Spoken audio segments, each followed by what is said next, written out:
আপনারা শুনছেন কৌশিক মজুমদারের লেখা পোস্টকার্ড গল্পটি। গল্পটি নাটক আকারে উপস্থাপন করা হয়েছে।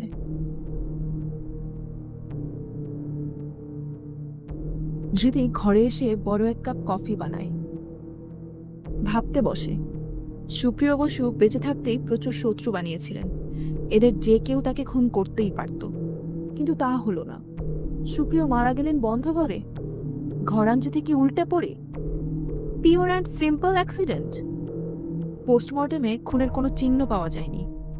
তাকে শেষ জীবিত দেখেছিলেন ওয়াচম্যান সুদীপ। এই সুদীপই কিছুদিন আগে তাকে সেই পোস্টকার্ড এনে দিয়েছিল। কফির কাপ সাইডে টেবিলে রেখে ধৃতি দরজা বন্ধ করে, পায়ে স্লিপার গলিয়ে নিচে নামল। মূল দরজার পাশেই একটা চেয়ারে সুদীপ বসে আছে, হাতে একটা বই। দেখে বেশ অবাক হলো ধৃতি। ওয়াচম্যান যে পড়ুয়াও হয় তা তার আগে ধারণা ছিল না। ধৃতিকে আসতে দেখতে পায়নি সুদীপ। কি বই পড়ছো সুদীপ? দূরবীন, শীর্ষেন্দুর। তুমি বই পড়তে ভালোবাসো? ওই একটাই তো নেশা ম্যাডাম। ফেসবুক করি না, পাবজি খেলি না, বই পড়ি। তা বেশ, তোমার সঙ্গে কিছু কথা ছিল, ফাঁকা আছো? হ্যাঁ ম্যাডাম, বলুন। তুমি বসো, বসেই কথা বলো, দাঁড়াতে হবে না। তুমি সুপ্রিয় বসুকে চিনতে?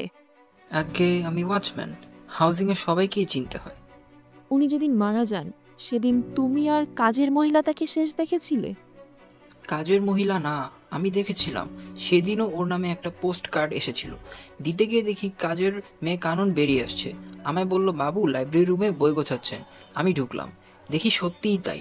আমি বললাম, এত উপরে উঠে বসে যাচ্ছেন? মাথা ঘুরে গেলে তো মুশকিল। উনি বললেন, কিচ্ছু হবে না।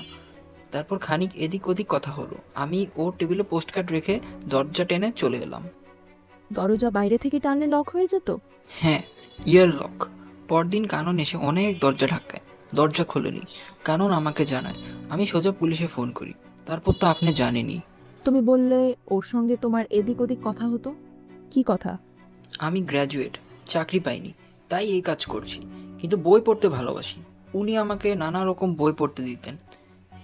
পড়া হলে অনেক সময় জানতে চাইতেন বই কেমন লাগলো, এরকম কথা আর কি। সেদিন কি নিয়ে কথা হচ্ছিল? সেদিন আমি বললাম, আমি আপনাকে হেল্প করব। উনি বললেন, তাহলে তোমার গেট দেখবে কে? বললাম, গোপাল আছে, আমরা তো দুজন থাকি। উনি বললেন, দরকার নেই, চলে আসছিলাম। এমন সময় বললেন, ঠিক আছে, নিচের বইয়ের ডাইটা একটু তুলে দাও। দিলাম। তারপর উনি বললেন, তুমি যাও, দেরি হয়ে যাচ্ছে। আমিও চলে এলাম। আচ্ছা সুদীপ, এই পোস্ট কার্ডের কেসটা কি বলো তো? আজকের দিনেও কি কেউ পোস্ট কার্ড লেখে? তা জানি না ম্যাডাম, মাসে 4-5 বার এই চিঠি আসতো। আমিও একবার স্যারকে বলেছি, উনি হেসে বলেছেন, লেখে লেখে, পুরনো বন্ধুরা লেখে। আর কিছু বলেননি।